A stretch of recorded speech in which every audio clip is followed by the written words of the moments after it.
عداوت مجھ سے کیوں اتنی، میں تو قرآن کا داعی ہوں، رسول اللہ کا وارث، صحابہ کا سپاہی ہوں۔ اللہ رب العزت نے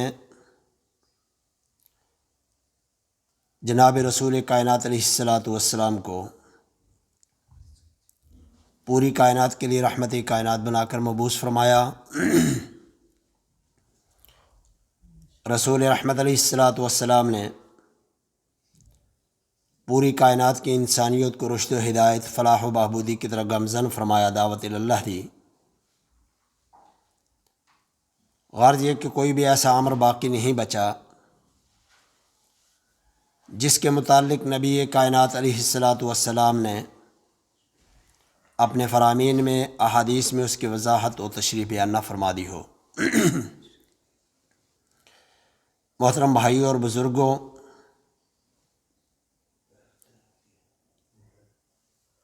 ہمارا دین 4 امور پر قائم ہے: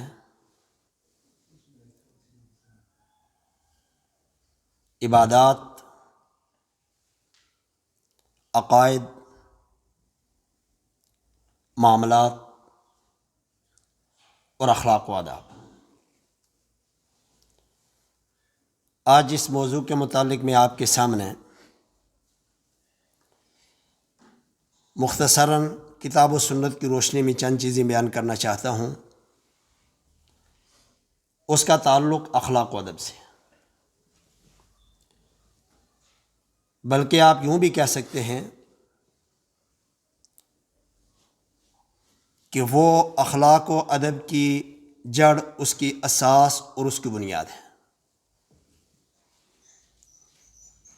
جس کے متعلق رسول کائنات علیہ الصلاۃ والسلام نے ارشاد فرمایا: اِنَّ لِكُلِّ دِینٍ خُلُقًا، ہر دین کے اہم صفات میں سے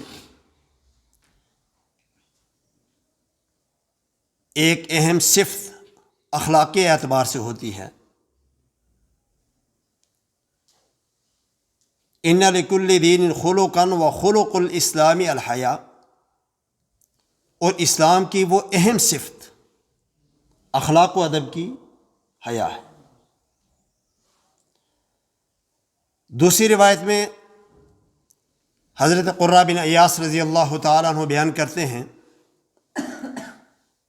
کہ ہم اللہ کے نبی صلی اللہ علیہ وآلہ وسلم کے پاس بیٹھے ہوئے تھے، آپ کی مجلس میں تھے۔ رسول کائنات علیہ الصلاۃ والسلام کے سامنے حیا کے تعلق سے بات ہوئی۔ صحابہ کرام رضوان اللہ علیہ اجمعین نے پوچھا: اللہ کے رسول صلی اللہ علیہ وسلم، کیا حیا بھی دین میں سے ہے؟ نبی کائنات علیہ الصلاۃ والسلام نے بڑا خوبصورت جملہ ارشاد فرمایا بل هو الدین کلہ، حیا دین میں سے نہیں ہے بلکہ پورا دین ہی حیا ہے۔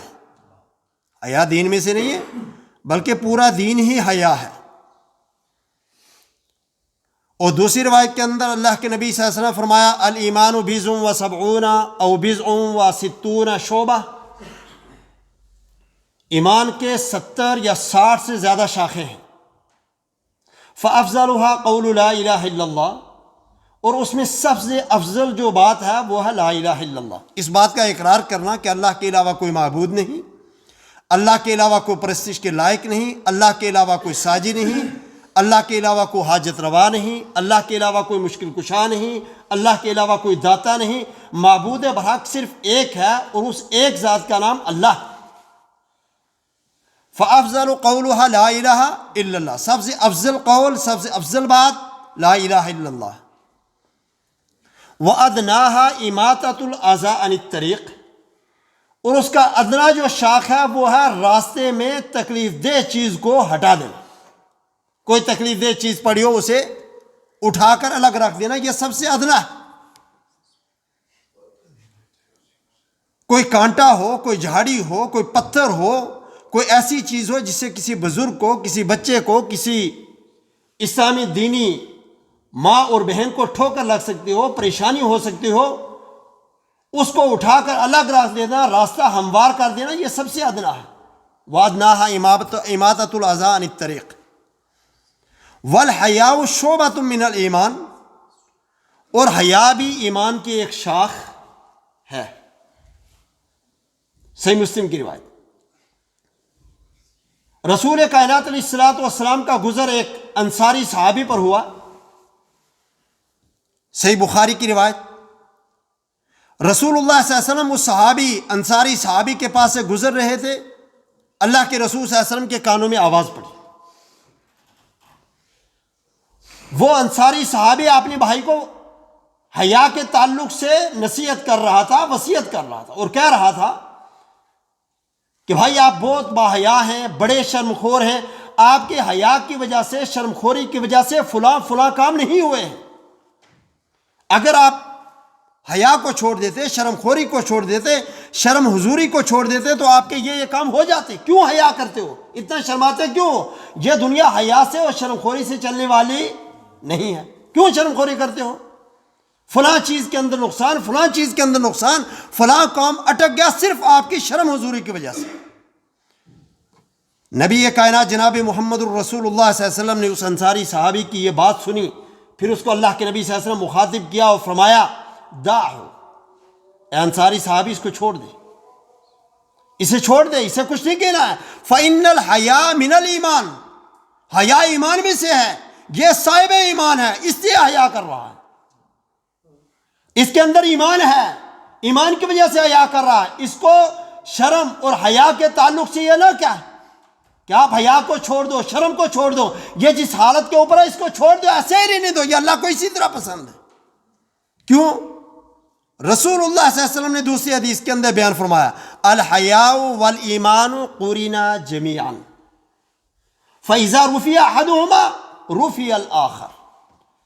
حیا اور ایمان ایک ساتھ چلتے ہیں، حیا اور ایمان ایک ساتھ اپنا بسیرا کرتے ہیں، حیا اور ایمان ایک ساتھ رہتے ہیں۔ فاذا رفع احدهما، جب ان دونوں میں سے کوئی ایک اٹھ جائے، رفع الاخر، دوسرا خود بخود اٹھ جاتا ہے، دوسرا خود بخود اٹھ جاتا ہے۔ حیا چلا گیا، ایمان بھی چلا گیا، ایمان چلا گیا، حیا خود بخود نہیں ہے۔ مطلب کیا ہے؟ معنی کیا ہے؟ یہ دونوں لازم ملزوم ہیں۔ جو با حیا ہے وہ صاحب ایمان ہے، جو صاحب ایمان ہے وہ با حیا ہوگا، اور جو بے حیا ہے وہ ایمان والا نہیں ہو سکتا ہے۔ لوگ یہ کہتے ہیں کہ فلاں آدمی بڑا نیک، بڑا متقی، بڑا پرہیزگار، بڑا عابد، بڑا زاہد ہے، ایک تھوڑی سی کمزوری ہے، زبان کا کچا ہے، فوش نکلتی ہے اس کی زبان سے، بڑی باقی بہت اچھا ہے، وہ اچھا نہیں ہے۔ اگر اچھا ہوتا تو با حیا ہوتا، پھر گالی اس کی زبان سے نکلنی نہیں، بری بات اس کی زبان سے نکلتی نہیں، کیوں؟ رسول اللہ صلی اللہ علیہ وسلم کا جو فرمان ہے وہ حق ہے، وہ سچ ہے۔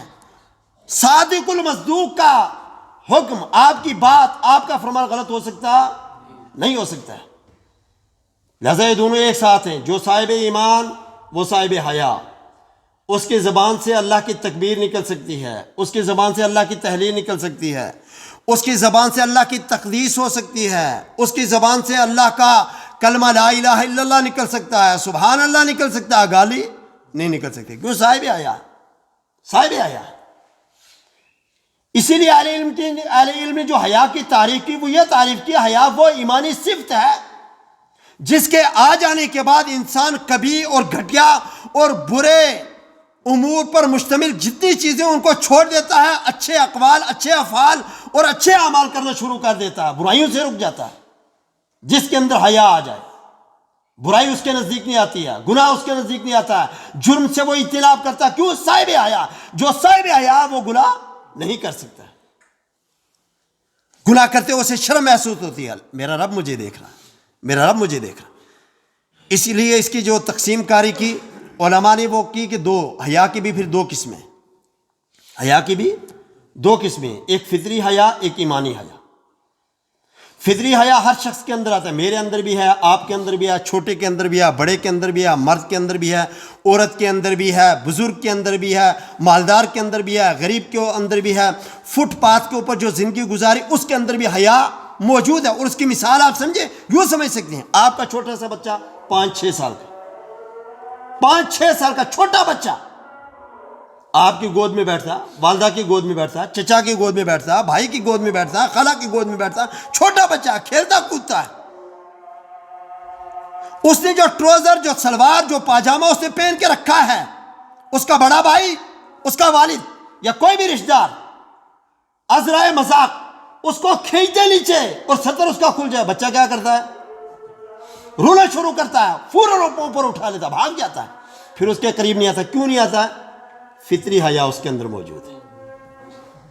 اللہ نے اس کی فطرت کے اندر حیا رکھا ہوا ہے، اور جو وہ فطری حیا اللہ نے اس کے اندر رکھا ہے نا، وہ بچہ اس چیز کو جانتا نہیں ہے، پڑھا نہیں ہے اس نے، کتاب و سنت کا علم اس کے پاس بالکل موجود نہیں، چھوٹا بچہ ہے، لیکن فطرت البحیا ہے کہ جیسا اس کا پاجامہ گرا اوپر کیا، بھاگ گیا وہاں سے، یا رونا شروع کیا۔ کیوں؟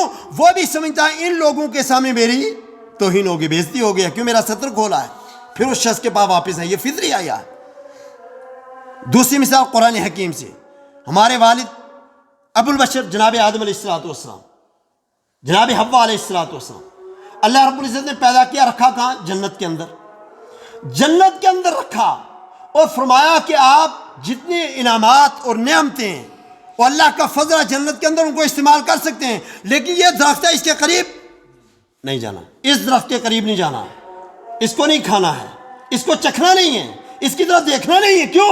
اللہ نے منع فرما دیا، اس کے قریب نہیں آنا ہے۔ لیکن شیطان جس نے کہا تھا میں انسان کا دشمن ہوں، میری ہر ممکن یہ کوشش ہوگی کہ انسان کو تیرے راستے سے بھٹکاؤں، گمراہ کر دوں، کوئی موقع نہیں چھوڑوں گا، اللہ سے اس کی مہلت مانگ کے رکھی ہوئی تھی۔ آ گیا آدم علیہ السلام، ہماری والدہ محترم نے جس درخت سے رب کائنات نے منع کیا تھا ابو البشر کو، اس درخت کے دانے کو کھا لیا، چکھ لیا۔ ہوا کیا؟ قرآن حکیم نے بیان کیا، فلما ذاق الشجرۃ بدت لہما سوآتہما وطفقا یخصفان علیہما من ورق الجنہ۔ جیسے آدم علیہ السلام نے، حوا علیہ السلام نے اس درخت کے میوے کو چکھا، بدت لہما سوآتہما، شرمگاہ کھل گئی، سطر کھل گیا۔ اب جیسے ہی سطر کھلا، کیا کیا؟ حالانکہ آدم اور حوا ہے، کیا کیا؟ طفقا یخصفان علیہما من ورق الجنہ، جیسا ہی سطر کھلا فوراً جنت کے درختوں کے پتوں کو اپنے شرمگاہ کے اوپر اپنے سطر کو ڈھانپنا شروع کر دیا۔ کیوں؟ فطری حیا اللہ رب العزت نے رکھی تھی، کچھ نہیں سوچا، ایک دوسرے کو کہا کچھ نہیں، جیسے ہی صدر کھلا دماغ کے اندر سٹرائے کو یہ غلط ہو گیا ہے، فوراً ہی جنت کے پتوں سے اپنے صدر کو، اپنی شرمگاہ کو ڈھانپنا شروع کر دیا۔ اب دو باتیں یہاں پر سمجھیں، اللہ رب العزت نے ہر انسان کے اندر حیا فطرتاً رکھی ہے، تھوڑی یا زیادہ، کم یا زیادہ، جیسے ہی ایسے مواقع آتے ہیں وہ شرمسار ہونا شروع ہو جاتا ہے، نادم ہو جاتا ہے۔ کیوں؟ فطرتاً اللہ رب العزت نے حیا اس کے اندر رکھی۔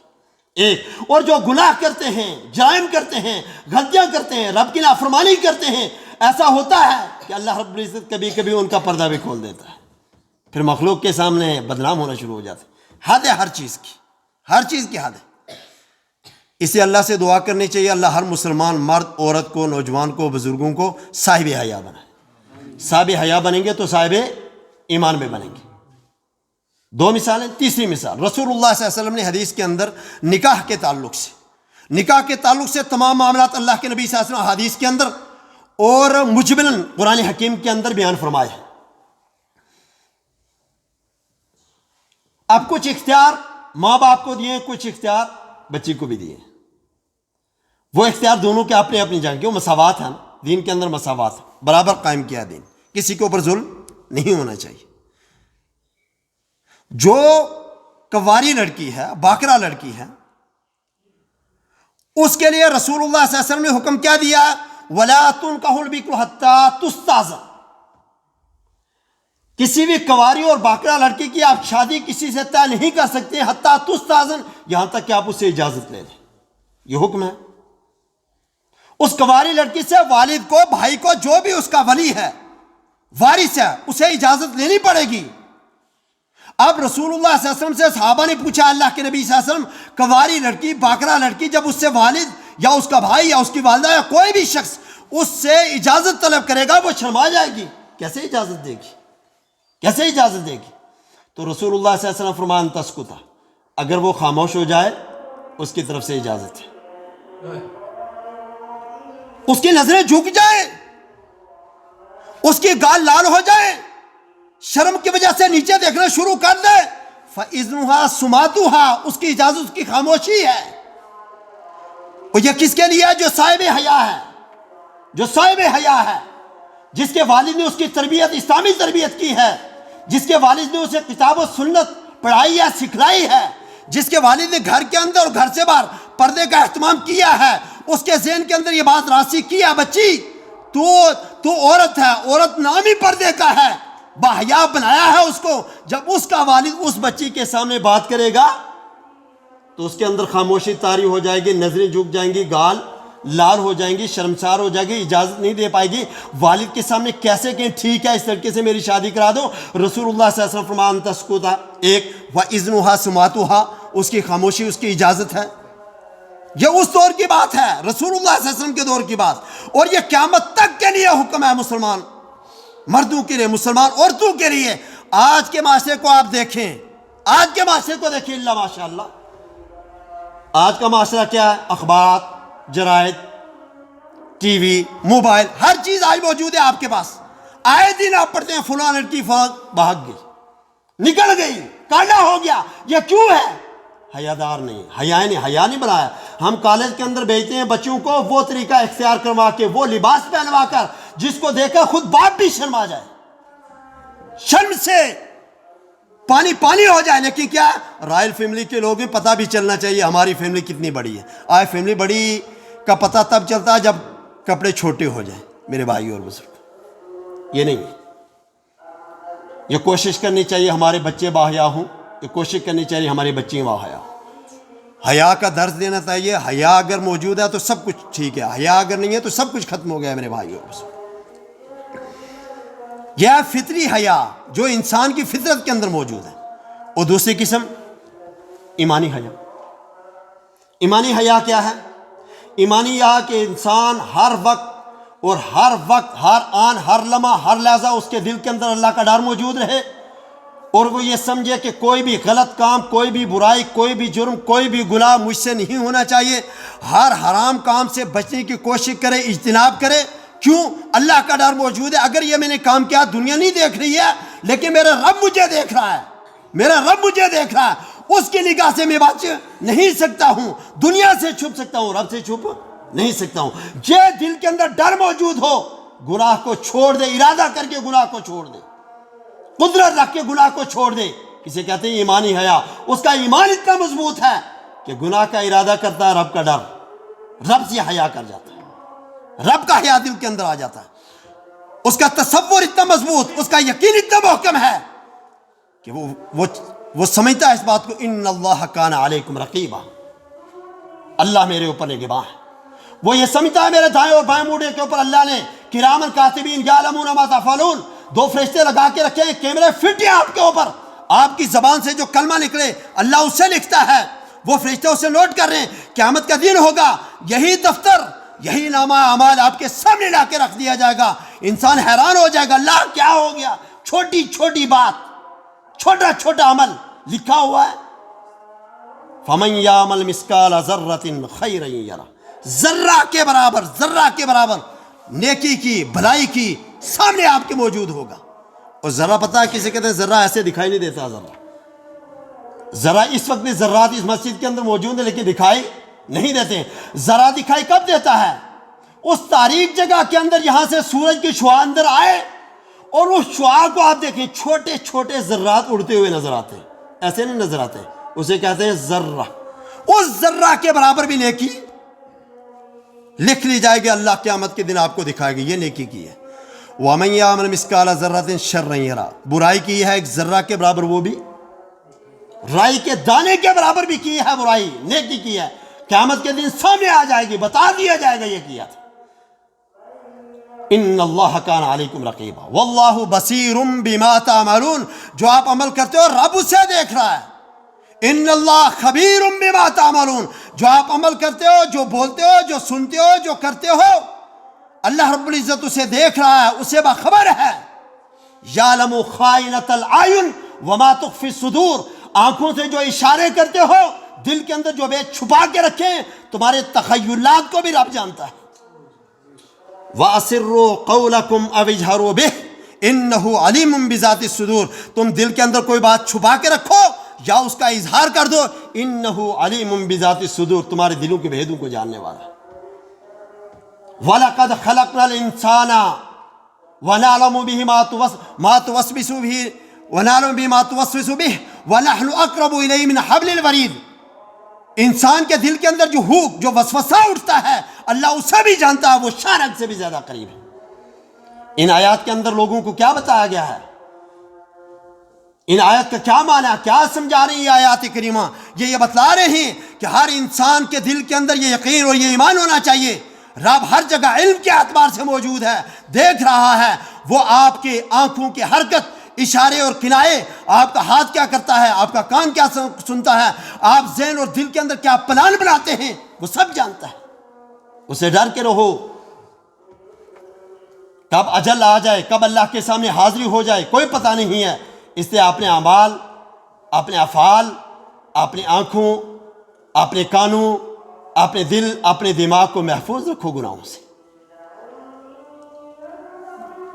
اسی چیز کو جناب عبداللہ ابن مسعود رضی اللہ تعالیٰ نے بیان کیا کہ رسول اکرم علیہ السلام نے ایک مرتبہ فرمایا، استحیوا من اللہ حق الحیا، اللہ سے حیا اس طرح کرو جس طرح کہ اس سے حیا کرنے کا حق ہے۔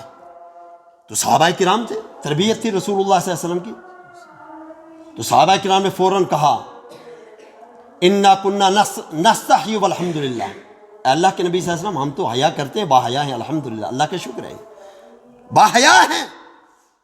لیکن رسول کائنات علیہ السلام نے کیا فرمایا؟ لیس ذاکا، میرا مقصد یہ نہیں ہے جو آپ بتا رہے ہو، جس حیا کے تعلق سے آپ کہہ رہے ہو میں وہ نہیں کہہ رہا ہوں، جو میں آپ کو سمجھانا چاہتا ہوں وہ سمجھو اچھے طریقے سے۔ وہ کیا ہے؟ رسول اللہ صلی اللہ علیہ وسلم نے فرمایا تمہارے کان بھی باحیا ہونا چاہیے، کوئی فوش اور کوئی غلط بات کان نہ سنیں، یہ کانوں کا حیا ہے۔ آنکھیں آپ کی کوئی غلط چیز نہ دیکھیں، اللہ اور اس کے رسول نے جن چیزوں سے آنکھوں کو دیکھنے سے منع کر دیا، حرام کرا دیا ہے، آنکھوں کو دیکھنا چھوڑ دیں، یہ آنکھوں کا حیا ہے۔ زبان سے کوئی غلط بات نہ نکلے، گالی نہ نکلے، جھوٹ نہ بولو، غیبت نہ کرو، کسی کو برا بھلا نہ کہو، کسی کے اوپر تہمت نہ لگاؤ، فحش کا ارتکاب زبان سے نہ کرے، زبان وہی بولے جیسے اللہ اور اس کے رسول نے حکم دیا ہے، یہ زبان کا حیا ہے۔ یہ ہاتھ کسی کو مارے نہ، کسی کے اوپر ظلم نہ کریں، کسی کے اوپر اٹھے نہیں، یہ ہاتھ کا حیا ہے۔ پاؤں غلط چیز کی طرف چل کے نہ جائیں، یہ پاؤں کا حیا ہے۔ پیٹ کے اندر حرام کا لقمہ نہ جائے، یہ پیٹ کا حیا ہے۔ اگر ایسا حیا ہے، یہ آپ کا یقین ہے، آپ ایسا کرتے ہیں تو یہ ہے استحیوا من اللہ حق الحیا، اللہ سے حیا کرو اور حیا کرنے کا حق ادا کرو۔ اگر ایسا کرتے ہیں آپ پھر باحیا ہیں آپ، اگر باحیا ہیں آپ پھر صاحب آپ ایمان ہیں۔ حیا اور ایمان ایک ساتھ ہیں، پھر اللہ کے سامنے آپ کامیاب ہیں۔ میں یہ چاہتا ہوں، رسول اللہ صلی اللہ علیہ وآلہ وسلم نے فرمایا، صحابی نے فوراً کہا اللہ کے رسول صلی اللہ علیہ وسلم اوصینی، مجھے وصیت کیجئے۔ کوئی وصیت کر دیا اللہ کے رسول صلی اللہ علیہ وسلم، وہ عمل میری زندگی کے اندر آ جائے۔ صحابہ کا شوق یہ ہوتا تھا کہ اللہ کے نبی صلی اللہ علیہ وسلم سے کوئی کلمہ سنیں، رسول اللہ صلی اللہ علیہ وسلم سے کوئی ایسی وصیت کرائیں جس وصیت کی وجہ سے ہماری یہ دنیاوی زندگی رسول اللہ صلی اللہ علیہ وسلم کی شریعت کے تابع ہو جائے، جنت مل جائے۔ صحابہ یہ چاہتے تھے۔ تو اللہ کے نبی صلی اللہ علیہ وسلم فرمایا اوصیک، میں آپ کو وصیت کرتا ہوں ان تستحیی من اللہ عز وجل، اللہ رب العزت سے حیا کر لو، اللہ رب العزت سے حیا کر لو۔ کیسے؟ کما تستحی رجلا من صالح قومک، ایسے حیا کرنا جیسے آپ اپنی قوم کے کسی بڑے متقی پرہیزگار اور اچھے آدمی سے کسی مجلس کے اندر حیا کرتے ہو۔ مجلس کے اندر کوئی بڑا آدمی بیٹھا ہو، کوئی افسر بیٹھا ہو، کوئی متقی بیٹھا ہو، کوئی عالم بیٹھا ہو، کوئی قاری بیٹھا ہو، انسان اس مجلس کے اندر جاتا ادب کے ساتھ بیٹھتا ہے، بات کرتا ادب سے، لحاظ سے کرتا ہے۔ کوئی ایسی بات میرے منہ سے نہ نکلے کہ سارے مجلس والے مجھے ڈانٹیں کہ جناب فلاں صاحب بیٹھے ہوئے تھے، آپ نے ایسی بات کی، فلاں عالم صاحب بیٹھے تو ان کے سامنے ایسی بات کی۔ انسان زبان سے بات کرتے ہوئے پوری طرح سوچ سمجھ و حواس کے ساتھ بات کرتا، کیوں؟ تاکہ کوئی بوری بات نہ نکل جائے فلاں صاحب بیٹھے ہوئے۔ یہی بات رسول اللہ صلی اللہ علیہ وسلم کما تستحی رجلا من صالح قوم، تمہاری قوم کا بڑا آدمی، صالح آدمی، نیکوکار آدمی، متقی آدمی، اللہ والا بیٹھا ہو، اس مجلس میں جس ادب کے ساتھ آپ بیٹھتے ہیں حیا کے ساتھ اسی طرح اللہ سے بھی حیا کرنا۔ مثال دی رسول اللہ صلی اللہ علیہ وسلم۔ اور پھر نبی کائنات علیہ الصلوۃ والسلام فرمایا الحیاء لا یاتی الا بخیر، لوگوں سن لینا، جو بھی صاحب حیا ہوگا، جس کے اندر بھی حیا ہوگی، حیا کسی چیز کو نہیں لاتا الا بخیر، بھلائی کو لے کے آتا ہے، اچھائی کو لے کے آتا ہے، خیر کو لے کے آتا ہے۔ ما کان الحیاء فی شیء الا زانہ، حیا جس چیز کے اندر پایا جاتا ہے وہ خوبصورت بن جاتی ہے، اس کی خوبصورتی دوبالا ہو جاتی ہے۔ جس کے اندر بھی حیا پایا جاتا ہے، نبی کائنات علیہ الصلوۃ والسلام ولا کان الفحش فی شیء الا شانہ، جس کے اندر برائی پائی جاتی ہے، بدمزاجی پائی جاتی ہے، سختی پائی جاتی ہے، فحش کلامی پائی جاتی ہے، الا شانہ، اللہ اس کو بدصورت بنا دیتا ہے۔ اس سے بدصورت کوئی شخص نہیں ہوتا ہے جس کے اندر حیا نہ ہو، اس سے بدصورت کوئی شخص نہیں ہو سکتا ہے کائنات کے اندر جس کے اندر شرم نہ ہو، جو اچھائی اور برائی کی تمیز نہ کر سکے، اس سے برا کوئی شخص نہیں ہو سکتا۔ اسی تعلق سے حضرت اشج عبد القیس رضی اللہ تعالیٰ عنہ کی صفت رسول اللہ صلی اللہ علیہ وسلم کے سامنے بیان فرمائی، اور رسول اللہ نے بیان فرمائی، اللہ نے بیان فرمائی۔ نبی کائنات علیہ الصلوۃ والسلام فرمایا اشج عبد القیس، اللہ رب العزت کو تیری دو صفات بڑی پسند ہیں۔ کتنا خوش نصیب صحابی تھا جسے رسول اللہ صلی اللہ علیہ وسلم یہ فرما رہے ہیں تیری دو صفاتیں رب کو پسند ہے، وہ رب کو پسند ہے۔ وہ فرمایا یا رسول اللہ صلی اللہ علیہ وسلم وہ کیا ہے؟ تو اللہ کے نبی صلی اللہ علیہ وسلم کیا فرمایا؟ ان فیک لخلقین احبہم اللہ، دو صفات تیرے اندر ایسی ہیں جو اللہ نے پسند کی ہیں، اللہ انہیں محبت رکھتا ہے۔ جس سے رب محبت رکھے اس کی شان کا کیا کہنا؟ احبہم اللہ، اللہ کو وہ دونوں صفات پسند ہیں۔ اور پتہ وہ صفات کیا ہیں؟ رسول اللہ صلی اللہ علیہ وسلم فرمایا الحلم والحیاء، ایک آپ بردبار بہت ہیں، برداشت کی طاقت بڑی ہے، تحمل سے بات کرتے ہیں، اور دوسری حیا ہے آپ کے اندر۔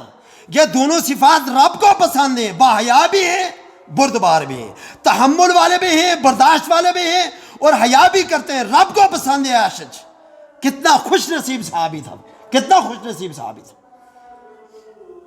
اور رسول اللہ صلی اللہ علیہ وسلم ایک میدان سے گزر رہے تھے، اللہ کے نبی صلی اللہ علیہ وسلم کی ایک شخص کے اوپر نظر پڑی، وہ بھرے میدان کے اندر غسل کر رہا ہے برہنہ ہو کر۔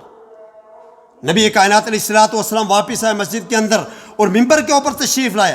آپ دیکھیں ممبر کے اوپر تشریف لائے، اور ممبر کے اوپر تشریف لانے کے بعد وصیت فرماتے ہو، فرمایا ان اللہ حی ستیر یحب الحیاء والستر، لوگوں سن لو اللہ باحیا ہے، حیا کو پسند کرتا ہے، اللہ پردہ کو پسند کرتا ہے۔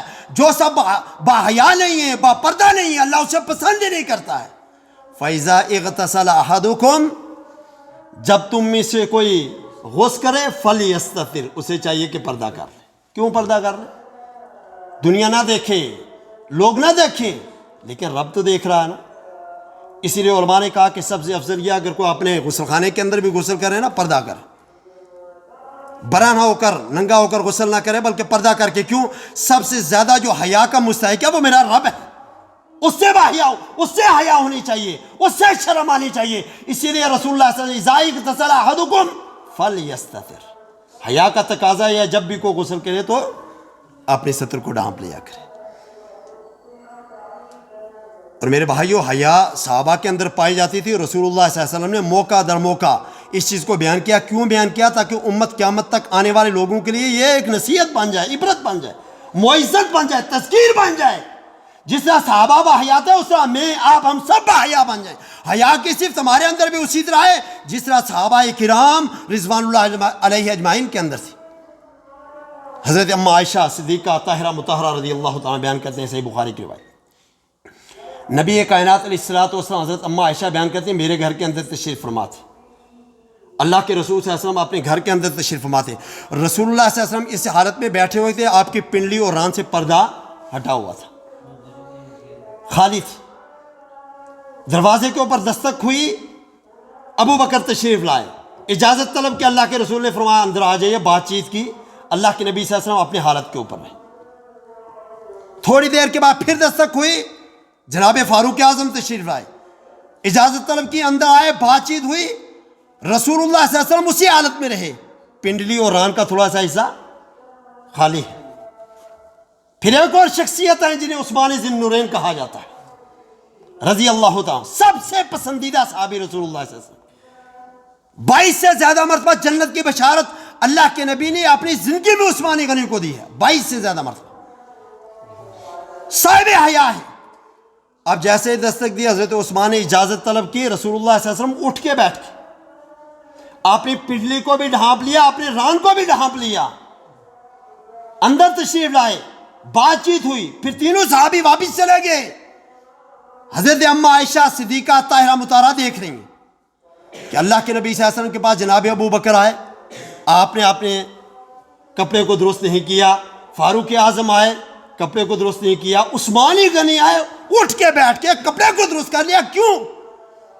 تو جب صحابہ واپس چلے گئے تو رسول اللہ صلی اللہ علیہ وسلم نے پوچھا، اے اللہ کے نبی صلی اللہ علیہ وسلم، میرے والد ابو بکر تشریف لائے، آپ اسی طرح بیٹھے رہے، جناب عمر تشریف لائے، آپ اسی طرح بیٹھے رہے، عثمان غنی آئے، آپ درست ہو کے بیٹھ گئے، آپ نے اپنی پنڈلی کو ڈھانپ لیا، کیوں؟ تو پتہ کیا فرمایا رسول اللہ صلی اللہ علیہ وسلم نے، الا استحیی من رجل تستحیی منہ الملائکہ، کیا میں اس آدمی سے حیا نہ کروں جس سے اللہ کے فرشتے بھی حیا کرتے ہیں، جس سے اللہ کے فرشتے بھی حیا کرتے ہیں؟ اتنی باحیا عثمان غنی، کیا شان ہے اس صحابی کی جس کے بارے میں رسول اللہ صلی اللہ علیہ وسلم فرما رہے ہیں، الا استحیی من رجل تستحیی منہ الملائکہ، اس شخص سے میں کیوں نہ حیا کروں جس سے رب کے فرشتے بھی حیا کرتے ہیں۔ ایسی زندگی میری بھی بن جائے، آپ کی بھی بن جائے، یہ حیا کی صفت میرے اندر، آپ کے اندر، ہماری دینی ماؤں اور بہنوں کے بھی اندر آ جائے، میرے بھائیوں زندگی بن جائے نا، دنیاوی زندگی بن جائے، عزت مل جائے، قیامت بھی بن جائے، آخرت بھی بن جائے، جنت بھی مل جائے، صرف ایک صفت جو رسول اللہ صلی اللہ علیہ وسلم نے بیان کر دیا وہ ہمارے اندر آ جائے، صرف ایک صفت۔ اخلاق و ادب کی اہم صفت، سب سے اہم صفت ہے حیا، کہ اس کے ساتھ ایمان جڑا ہوا، اس کو ایمان کے ساتھ لازم قرار دیا گیا ہے، جو آج ہمارے معاشرے کے اندر آپ یہ کہہ سکتے ہیں بڑا فقدان ہے، مکمل فقدان ہے ہی نہیں، ہے ہی نہیں۔ آپ نوجوانوں کو دیکھیں نا، نوجوان چوراہوں کے اوپر، گھر بار کے اندر آپس میں جب دو دوست آپس میں بات کرتے ہیں، باحیا ہے؟ نہیں ہے باحیا۔ بات کرتے ہوئے چھوٹی چھوٹی بات پر ماں بہن کی گالیاں دیتے ہیں، ازرائے مذاق کیا لیے، تکیہ کلام کے طور پر، تکیہ کلام میں ماں کی گالی، بہن کی گالی، بری بری گالیاں، صرف کس لیے؟ تکیہ کلام ہے، آپس میں بات کرتے ہوئے گالیاں دے رہے ہیں، یہ باحیا ہے؟ حالا ہونا کیا چاہیے؟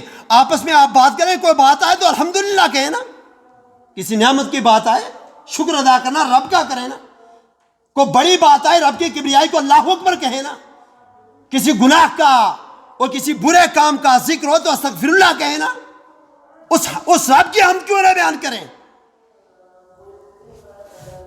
اور اس کی مثال آپ دیکھنا چاہتے ہیں، معاشرے کا بڑا اہم رول ہوتا ہے، انسان کے سماج کا انسان کے اوپر بڑا اہم رول ہوتا ہے، جیسا سماج ہوتا ہے انسان ویسا ہی بنتا چلا جاتا ہے، جیسے ساتھی ہوتے ہیں ویسا ہی انسان بنتا چلا جاتا ہے۔ سعودیہ کے اندر لوگ تشریف لے جاتے ہیں، واپس آتے ہیں کام کاج کے سلسلے میں، لیکن آپ نوٹ کریں گے 10-15 دن شروع میں جب بھی بات کریں گے الحمدللہ، اللہ اکبر، لا الہ الا اللہ، استغفر اللہ، اللہ کا شکر ہے، یہ الفاظ، کیوں یہ الفاظ؟ ہمارا ساتھی یہاں سے کیا ہوا، لیکن واپس آیا اور شروع کے 10-15 دن اس کے الفاظ کیا ہے؟ الحمدللہ، جزاک اللہ، اللہ کا شکر ہے، یہ کہتا ہے، کیوں؟ اس معاشرے کے اندر یہ الفاظ وہ لوگ کہتے ہیں، اس کا اثر یہ انسان قبول کرتا ہے 2 سال میں، اور واپس آتا 10 دن تک یہ کہتا ہے، 10 دن کے بعد پھر وہی گالیاں، کیوں؟ معاشرہ اس کو پھر اسی لائن پر لے کے آتا ہے، جو مجھ سے سنتا ہے، جو آپ سے سنتا ہے، جو کسی دوسرے سے سنتا ہے، پھر اس کی زبان پر وہی چیزیں نکلتے ہیں۔ کیوں نہ ہم اپنے معاشرے کو حیادار معاشرہ بنا دیں؟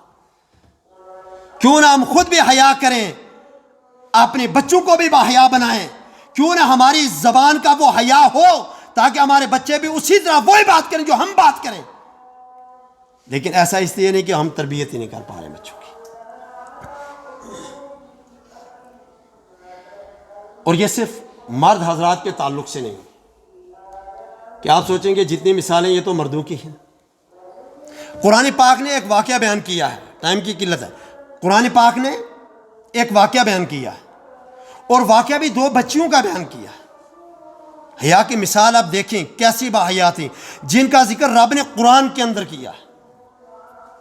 اللہ نے اپنے کلام کے اندر جن کا ذکر بیان فرما دیا. اکثر القصص ہے تاکہ لوگ سمجھ سکیں جیسے وہ 2 بچیاں جن کو رب نے اپنے کلام کے اندر قرآن کے اندر بیان کیا. اگر آپ بھی اسی طرح کی زندگی گزاریں گے آپ کا نام بھی اللہ کے سامنے بڑا بلند ہوگا, بڑا بلند ہوگا آپ کا. حضرت موسیٰ علیہ السلام کو آپ جانتے ہیں, سب جانتے ہیں, جلیل القدر پیغمبر. جناب موسیٰ علیہ السلام مصر کے اندر فرعون کے دور کے اندر اللہ رب العزت نے پیدا فرمایا, ہزاروں بچے ذبح کرائے فرعون نے. اسی کے محل کے اندر اللہ رب العزت نے جناب موسیٰ کی پرورش کرائی, اور پھر موسیٰ علیہ السلام کے حالات وہ بنے, وہاں سے ہجرت کرنی پڑی, جانا پڑا. کہاں گئے؟ مدین کے اندر. اب قرآن نے بیان کیا اس واقعہ. وَلَمَّا وَرَدَ مَاءَ مَدْيَنَ وَجَدَ عَلَيْهِ أُمَّةً مِّنَ النَّاسِ يَسْقُونَ. جناب موسیٰ علیہ السلام جب مدین کے پانی پر پہنچے, وَجَدَ عَلَيْهِ أُمَّةً مِّنَ النَّاسِ, وہاں پر لوگوں کے ایک گروہ کو دیکھا, ایک جماعت کو وہاں پر دیکھا. کیا کر رہے ہیں؟ یسقون, اپنے مال مویشی کو پانی پلا رہے ہیں. وَوَجَدَ عَلَيْهِ وَوَجَدَ مِن دُونِهِمْ امْرَأَتَيْنِ تَذُودَانِ, 2 لڑکیوں کو دیکھا کہ وہ اپنے مال مویشی کے ساتھ الگ سے دور کھڑی, روک کے رکھا ہوا اپنے مال مویشی کو. اب موسیٰ علیہ السلام دیکھا کہ عجیب حال ہے, سارے لوگ اپنے مویشیوں کو پانی پلا رہے ہیں اور یہ 2 بچیاں, یہ 2 لڑکیاں الگ سے کھڑی ہیں, اپنے مال مویشی کو پانی نہیں پلایا بلکہ روک رہی ہیں ان کو. قال ما خطبکما, موسیٰ علیہ السلام فرمایا کہ تمہارا کیا معاملہ ہے؟ سب لوگ پانی پلا رہے ہیں, آپ اپنے جانوروں کو روک کے یہاں پر کھڑی ہیں, کیوں کھڑی ہیں یہاں پر؟ اب جو بچیوں نے بات کی وہ اس کے اوپر غور کریں, فکر کریں اور سوچیں. قالتا لا نسقی حتی یصدر الرعاء وابونا شیخ کبیر. ان دونوں بچیوں نے کہا لا نسقی حتی یصدر الرعاء, ہم پانی نہیں پلائیں گے یہاں تک کہ سارے چرواہے واپس چلے جائیں. اور ساتھ میں وجہ بھی بتائی ہم کیوں مال مویشی کو لے کر یہاں یہ تمام مرد حضرات اپنے مویشیوں کو پانی پلا رہے ہیں, ان کے درمیان ہم موجود ہیں. کیوں موجود ہیں یہ بھی بتایا. وَأَبُونَا شَيْخٌ کبیر, ہمارا والد بوڑھا ہے, چل نہیں سکتا ہے, آ نہیں سکتا ہے, مال مویشیوں کو ہانک نہیں سکتا ہے, اتنی طاقت ان کے اندر موجود نہیں. یہ وجہ ہے تب ہم یہاں پر آئے ہیں. اگر یہ وجہ نہ ہوتی ہم آنے والے نہیں. تو قرآن نے بیان کر دیا لا نسقی حتی یصدر الرعاء وابونا شیخ کبیر, والد ماجد بوڑھے ہیں, وہ چل نہیں سکتے ہیں, اس لیے ہم اپنے مال مویشی کو لے کے آئے, لیکن پانی نہیں پلائیں گے جب تک کہ یہ واپس نہ چلے جائیں. کیوں؟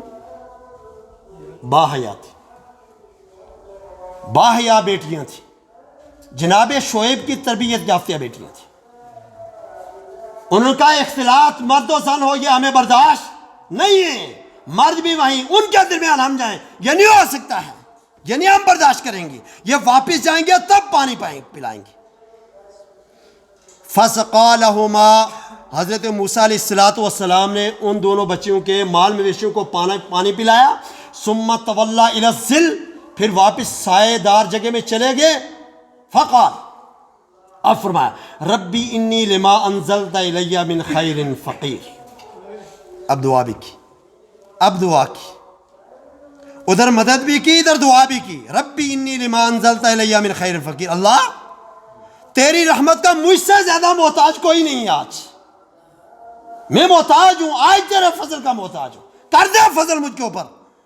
نہ رہنے کے لیے جگہ, نہ مکان, نہ کھانے کے لیے کچھ, نہ پینے کے لیے کچھ, کوئی جاننے والا پہچانے والا بھی موجود نہیں, اللہ کوئی بھی نہیں ہے. انی لما انزلت الی من خیر فقیر, جو بھلائی آج تو میرے اوپر نازل کر دے صحیح حقدار اس کا میں, صحیح اس کا میں حقدار. ادھر دعا ہوئی, ادھر اللہ نے قبول بھی کر لی. یہ دونوں بچیاں پانی پلا کے اپنے والد کے پاس پہنچی. جلدی پہنچ کے والد پوچھا جلدی کیسے آ گئی آج؟ پورا قصہ بیان کیا. ایسے ایک نوجوان تھا, اس نے ہمارے مال مویشی کو پانی پلا دیا, ہم واپس آ گئی ہیں. اب شعیب علیہ السلام نے اپنی بچی کو واپس بھیجا کہ جاؤ اس کو لے کے آؤ. اتنا نیک, اتنا اچھا, اتنا خیر والا کون ہے؟ تو قرآن نے جو چیز میں بیان کرنا چاہتا تھا وہ اب فَجَاءَتْهُ إِحْدَاهُمَا تَمْشِي عَلَى اسْتِحْيَاءٍ قرآن نے بیان کیا ان دونوں بچیوں میں سے ایک شرم کے ساتھ حیا کے ساتھ چلتی ہوئی آئی. جناب عائشہ نے حدیث کے اندر بیان کیا نا ہم رسول اللہ صلی اللہ علیہ وسلم کے ساتھ احرام کی حالت میں ہوتی تھی, جب مرد ذات ہمارے پاس سے گزرتے تھے ہم اپنی چادر کو اپنے چہروں کے اوپر ڈال لیا کرتے تھے. جناب اسماء بنت ابی بکر رسول اللہ صلی اللہ علیہ وسلم کے ساتھ تھی. اللہ کے رسول نے فرمایا میری سواری پر بیٹھ جاؤ, خاموش ہو گئیں, پیچھے آ گئی, شرما گئی. رسول اللہ صلی اللہ علیہ وسلم سمجھ گئے. حضرت زبیر بڑے ہی غیرت والے آدمی تھے.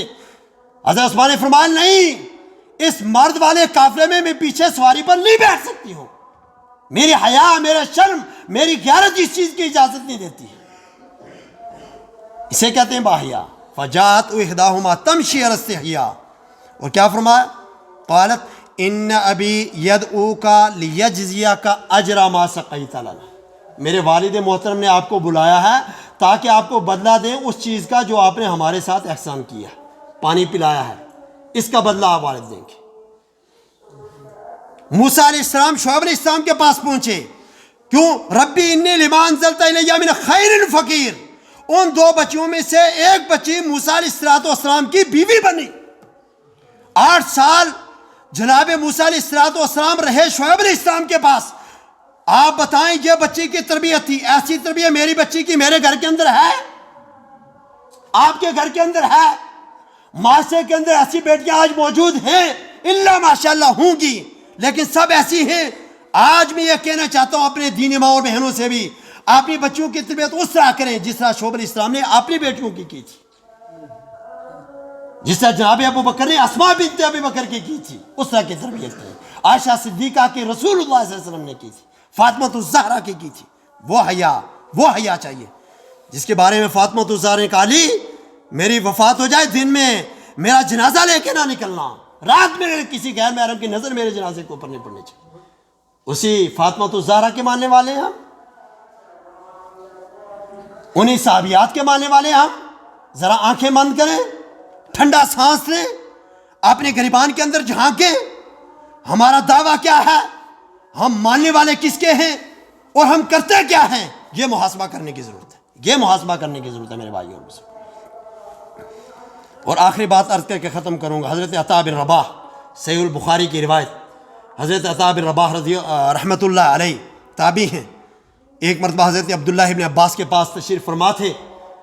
حضرت عبداللہ ابن عباس نے انہیں فرمایا کیا ابی رباح کیا میں تمہیں جنتی عورت نہ دکھلاؤں؟ تو حضرت عطا نے فرمایا کیوں نہیں, بتلائیے جنتی عورت. دنیا کے اندر جنتی عورت آپ دکھلا دیں, اس سے بڑی بات کون سی ہے, دکھائیے, بتائیے. تو حضرت عبداللہ ابن عباس نے فرمایا یہ کالی عورت جو جا رہی ہے نا, رسول اللہ صلی اللہ علیہ وسلم نے فرمایا تھا یہ جنتی عورت ہے. رسول اللہ صلی اللہ علیہ وسلم نے فرمایا تھا یہ جنتی عورت ہے. اب آپ سوچیں گے جنتی عورت ہے, کیوں جنتی عورت ہے, ایسا کون سا عمل کرتی تھی جنتی عورت ہے؟ تو حضرت عبداللہ ابن عباس نے پوری پھر بات بیان کی. فرمایا ایک مرتبہ یہ عورت رسول اللہ صلی اللہ علیہ وسلم کے پاس آئیں اور آ کر عرض کیا اللہ کے رسول صلی اللہ علیہ وسلم مجھے مرگی کے دورے پڑتے ہیں, بیمار ہوں, مرگی کے دورے پڑتے ہیں. اے اللہ کے نبی صلی اللہ علیہ وسلم جب مرگی کا دورہ پڑتا ہے تو میری صدر کھل جاتی ہے, برہنہ ہو جاتی ہوں. اے اللہ کے نبی صلی اللہ علیہ وسلم دعا کر دیجئے مجھے اللہ رب العزت اس بیماری سے شفا دے دی. عورت نے کیا کہا, اے اللہ کے نبی صلی اللہ علیہ وسلم دعا کیجئے اللہ رب العزت مجھے اس بیماری سے شفا دے دے. رسول اللہ صلی اللہ علیہ وسلم سے فرمایا. اب اللہ کے نبی صلی اللہ علیہ وسلم نے جواب دیا, فرمایا اے عورت اگر تو چاہے تو میں تیرے لیے دعا کروں اللہ رب العزت تجھے شفا عطا فرما دے, اور اگر تو چاہے اس کے اوپر صبر کرے اللہ تجھے صبر کی وجہ سے جنت عطا کر دے. دونوں چوائس دے دے, ایک صبر کر جنت مل جائے گی, اور دوسرا میں دعا کروں دنیا کے اندر آپ کو شفا مل جائے گی, بیماری ٹھیک ہو جائے گی. میں آپ ہم میں سے کوئی بھی اگر ایسا چانس ملے تو ہم کیا کہیں گے کہ شفا ملنی چاہیے دنیا کے اندر اچھے طریقے سے, آخرت کس نے دیکھی ہے یہ کہنا نہیں چاہیے, لیکن ہم کہتے ہیں آخرت کس نے دیکھی ہے جی دنیا ہی دنیا ہے, وہاں کی وہاں دیکھیں گے. اب ہمیں یہ پتہ نہیں ہے وہاں پر جو دیکھنا وہ بڑا مشکل ہے. جب یہاں سے ہم چلے جائیں گے قبر کے اندر وہ اندھیری کوٹری وہ بڑی سخت ہے. رسول اللہ صلی اللہ علیہ وسلم جس کے بارے میں فرمایا تھا اندھیروں کا گھر ہے، تاریکی کا گھر ہے، بچھوؤں کا گھر ہے، سانپوں کا گھر ہے. جس قبرستان کے اوپر کھڑے کو عثمان غنی زاروں کی طرح رویا کرتے تھے اور داڑھی سے آنسو گرتے ہوئے زمین کو تر کر دیا کرتے تھے. فرمایا یہ پہلی منزل ہے، جو اس میں پھنس گیا وہ بعد والی منزلوں میں کامیاب نہیں ہو سکتا. اس کے بارے میں کبھی آپ نے سوچا؟ لیکن وہ صحابیہ تھی، رسول اللہ صلی اللہ علیہ وسلم کی تربیت تھی اس کے ساتھ. تو اس نے اللہ کے رسول صلی اللہ علیہ وسلم فرمایا ان شئتی صبرتی ولک الجنہ، اگر تو چاہے تو صبر کرے جنت مل جائے. ان شئتی دعوت اللہ یعافیکی، اگر تو چاہے میں دعا کروں اللہ رب تجھے عافیت دے. اب اس عورت نے کہا اللہ کے نبی صلی اللہ علیہ وسلم میں صبر کروں گی جنت کو حاصل کروں گی، میں صبر کروں گی جنت کو حاصل کروں گی. لیکن ایک سوال ہے آپ سے، ایک عرض ہے آپ کے سامنے، ایک گزارش کرتی ہوں آپ سے. فرمایا کیا؟ فرمایا یا رسول اللہ صلی اللہ علیہ وسلم میرے لیے دعا کر دیجئے جب مجھے مرغی کا دورہ پڑے، میں گر جاؤں اور گرنے کی حالت میں بے ہوش ہو جاؤں، مجھے کچھ پتہ نہیں رہتا ہے، اللہ کے رسول صلی اللہ علیہ وسلم میرا پردہ کجا رہے، پردہ نہ کھلے، پردہ کجا رہے. یا رسول اللہ یہ دعا کر دیجئے، میں مرغی کی بیماری سہ جاؤں گی، صبر کروں گی، پوری زندگی اس بیماری کے ساتھ گزاروں گی جنت حاصل کرنے کے لیے. ایک دعا کر دیجئے جب میں مرغی کے دورے سے بے ہوش ہو جاؤں میرا پردہ کجا رہنا چاہیے، کھلنے نہیں چاہیے. کیسی عورت تھی، کیا شان تھی اس عورت. اسی لیے رسول اللہ نے فرمایا تھا نا، جس شخص کو جنتی عورت دیکھنا ہو یہ کالی عورت کو دیکھے یہ جنتی ہے. صبر کر کے جنت کو حاصل کیا. اور اصل بات جو میں بیان کرنا چاہتا ہوں، جنت حاصل کی لیکن ساتھ میں حیا کتنا ہے، حیا کتنا ہے. رسول اللہ سے دعا کروائی، جب بھی بے ہوش ہوئی صحابہ نے بیان کیا، تاریخ نے نقل کیا، عورت بے ہوش ہو کے گر جاتی تھی، کبھی پردہ نہیں کھلا. اللہ نے حفاظت کیا. اللہ کے نصر میں زیادہ عمل کرنے کی توفیق عطا فرمائے. اللہ صحت والی ایمان والی زندگی تمام لوگوں کو دے. جتنے لوگ دنیا سے جا چکے اللہ ان کی مغفرت فرمائے، اللہ ان کی بخشش فرمائے، اللہ ان کے قبروں کو نور سے منور فرمائے، اللہ جنت و فردوس بلند مقام عطا فرمائے، اللہ ان کے قبروں کو حد نظر کشادہ فرمائے، اللہ سیئات کو حسنات کے اندر تبدیل فرما دے. جو لوگ دنیا سے چلے گئے اللہ ان کے قبروں کو نور سے منور فرما دے. اللہ جنت کے باغوں میں سے ایک باغ بنا دے. اللہ ہمیں ایمان والی زندگی عطا فرما، حیا والی زندگی عطا فرما. حیا والی صفت ہمارے اندر بھی آ جائے، ہمارا شمار بھی ان لوگوں میں ہو جو حیا لوگ تھے. ہمیں ان اعمال کے کرنے کی توفیق عطا فرما جن کے اعمال کرنے سے جنت نصیب ہو جائے. جتنے لوگ دنیا میں کسی کونے، کسی گوشے، کسی ملک، کسی ریاست کے اندر پریشان حال ہیں، اللہ ان کی اعانت فرمائے، اللہ ان کی مدد فرمائے، اللہ دشمنوں کو ہدایت عطا فرمائے. جو مقروض ہیں اللہ قرض ادا کرنے کی توفیق عطا فرمائے، اللہ اسباب و وسائل مہیا فرمائے. جو بیمار ہیں، گھروں کے اندر پریشان ہیں، ہسپتالوں میں ہیں، اللہ شفاء کاملہ عاجلہ مستمرہ عطا فرمائے. بارک اللہ لنا و لکم فی العظیم ونفعنا بہ اللہ تعالی جواد کریم قدیم ملک الرؤوف.